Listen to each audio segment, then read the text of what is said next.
Hello विद्वानों, SS teacher academy पर आपका हार्दिक स्वागत है।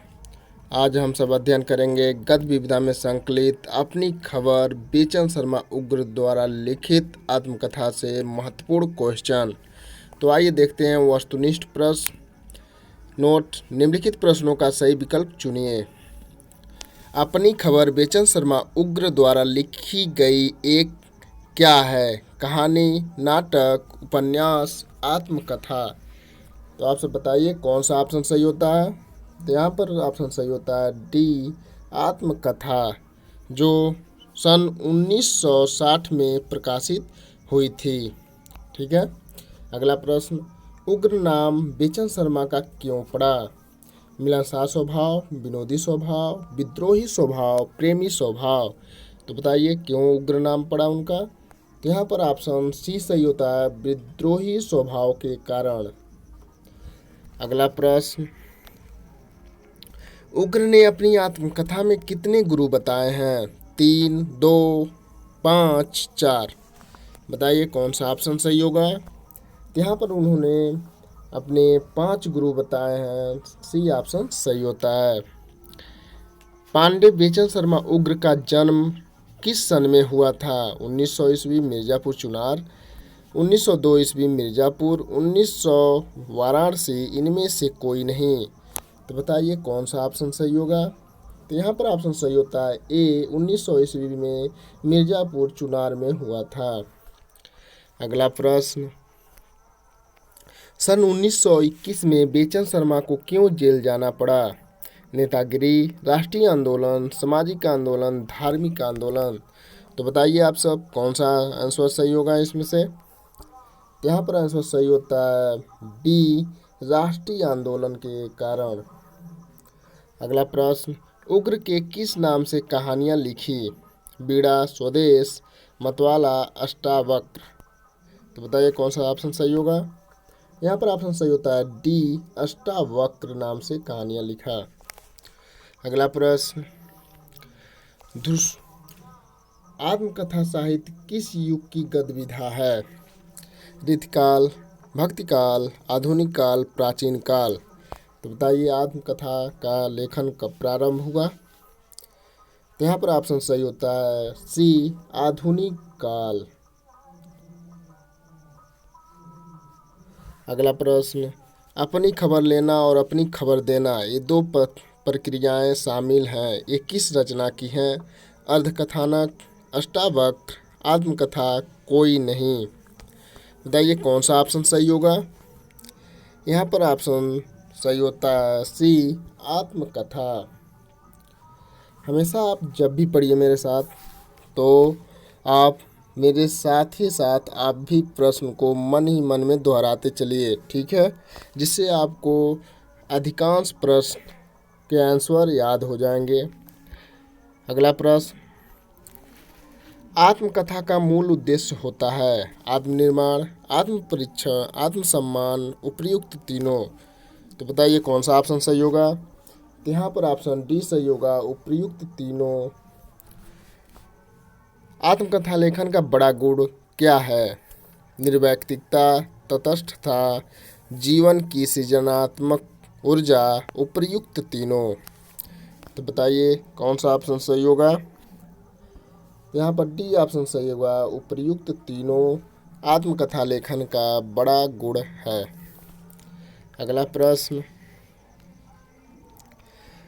नाम भी मुझे जगन्नाथ, भुवनेश्वर, राजेश्वर, धनीराय, मणिराम, सूर्यनारायण, सुमित्रानंदन, हीरानंद, वात्स्यायन जैसा नहीं मिला, किसकी कृति है?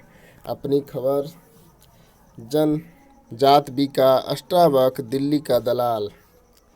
यह किस कृति से लिया गया है बताइए। यहाँ पर ऑप्शन सही होता है ए, अपनी खबर, जिसके लेखक हैं बेचन शर्मा उग्र। ठीक है।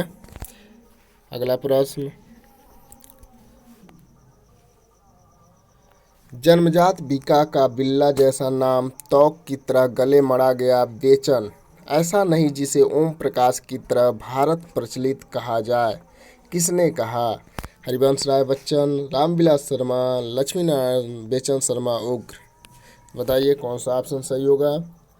यहाँ पर डी ऑप्शन सही होता है, बेचन शर्मा उग्र ने कहा। अगला प्रश्न, सनातन धर्म या ब्राह्मण धर्म के विनाश पर मेरी राय क्या है। मैं कोई व्यावसायिक राय साहब नहीं, उसने किस कृति में कहा है। शराबी, बुधवा की बेटी, सरकार तुम्हारी आंखों में, अपनी खबर। तो बताइए कौन सा ऑप्शन सही होगा। तो यहाँ पर डी ऑप्शन सही होगा, अपनी खबर। यह आत्मकथा है उग्र जी की, जो 1960 में प्रकाशित हुआ था। अगला प्रश्न, बेचन शर्मा की कहानी नहीं है। मुनुगा, उसकी माँ, चांदनी, यात्रा के पन्ने। तो बताइए कौन सा ऑप्शन सही होगा। यहाँ पर डी ऑप्शन सही होता है, यात्रा के पन्ने। बेचन शर्मा उग्र की नहीं है। बेचन शर्मा की रचना है रेखाचित्र, यात्रा साहित्य, परिचय, अपनी खबर। तो बताइए कौन सा ऑप्शन सही होता है। तो यहाँ पर डी ऑप्शन सही होता है, अपनी खबर। अगला प्रश्न,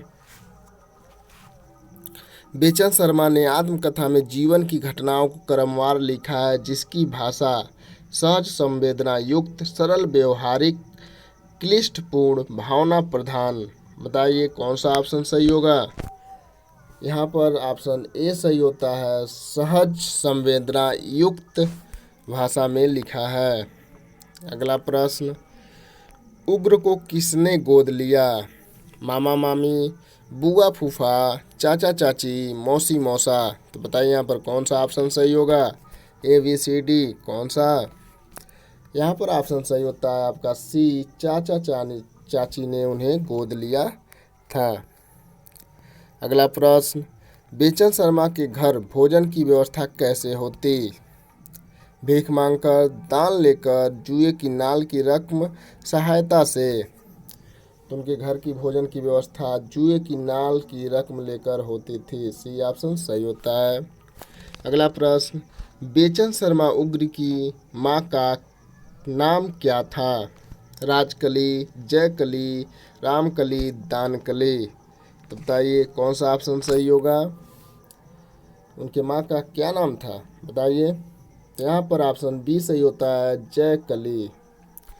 अगला प्रश्न, उग्र के पिताजी का नाम क्या था। वैद्यनाथ पांडे, सूर्यनाथ पांडे, ब्रिजनाथ पांडे, हर्षनाथ पांडे। तो बताइए कौन सा ऑप्शन सही होता है। तो यहाँ पर ए ऑप्शन सही होता है, वैद्यनाथ पांडे था। ठीक है विद्वानों, आपको वीडियो हेल्पफुल लगता है तो लाइक कीजिए और अपने दोस्तों के साथ अधिक से अधिक शेयर कीजिए। ठीक है विद्वानों, जय हिंद, जय भारत।